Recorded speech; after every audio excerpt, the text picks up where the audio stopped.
අන්න ඉතින් දවස් ගානක් හොස්පිටල් එකේ ඉඳලා මං දැන් ගෙදර ආවා. ගියපු වැඩ ටික කොහෙන් කොහොම පටන් ගන්නද කියලා ගන්න බෑ. ඉතින් මුලින්ම මහාසියක්ම යන්න ඉතින් වොෂ් එකක් දාගන්න ඕනේ. ගෙදරට ආපු ගමන්ම ඔන්න gift එකක් හම්බෙලා තියෙනවා. හෙලෝ බෙල්ල පේජ් එක කරන අක්කගේ. ඉතින් රූම් එක නම් චුට්ටක් එහෙ මෙහෙ වෙලා තියෙනවා. හම්මෝ ගෙදර ආවම දැනෙන සනීපයක් ඇත්තටම මේ ලෝකේ කොහේවත් ගෙදර තරම් නැහැ. ඉතින් ෂොප් ඕපනින් එකට ඔයාලා අරගෙන ආපු මල් පර වෙලා ගිහින්. ඔහොම තමයි ඉතින් ජීවිතේ. හරි. ඒ වලින් වැඩක් නැහැ. මුලින්ම පැයක් විතර නෑවා. මේ ඩ්‍රෙස් එක මට එවලා තිබුණේ නිම්ස් ස්ටෝක් කියන පේජ් එකෙන්. දිගම දිග ලියුමකුත් එක්ක.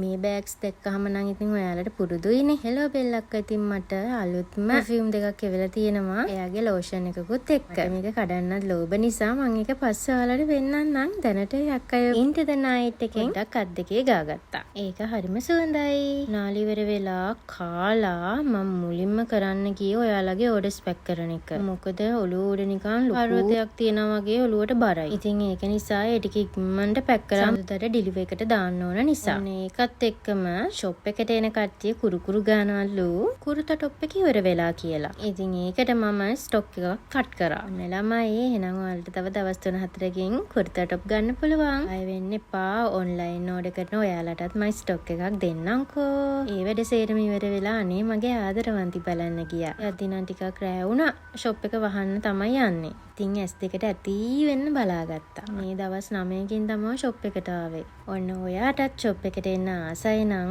තියෙන්නේ කටුනායක ඇවරිවත්ත ෆුඩ් සිටි එක ළඟ. එතෙන්ට ආවහම මගේ බෝඩ් එක තියෙනවා මනීෂා ෆැෂන් කියලා ගහලා ඔයාලට හොයාගන්න හරිම ලේසි. ඉතින් මේ ටික තමයි අලුතෙන් ඇවිල්ලා තියෙන්නේ ෂොප් එකට. හાર્ට් මැටීරියල් එකකින් ඇවිල්ලා තියෙනවා. ආයේ රෝස් කොටන් එකෙන් ඇවිල්ලා තියෙනවා. ඉතින් ලස්සන ඩිසයින්ස් ටිකක් මම ඉක්මනින්ම ඔන්ලයින් ස්ටෝර් එකට දාන්නම් ලස්සන සාම්පල් එකක්. එතකන් ළමයි පරිස්සමින් සතුටින් ඉන්න. එහෙනම් ගිහින් එන්න.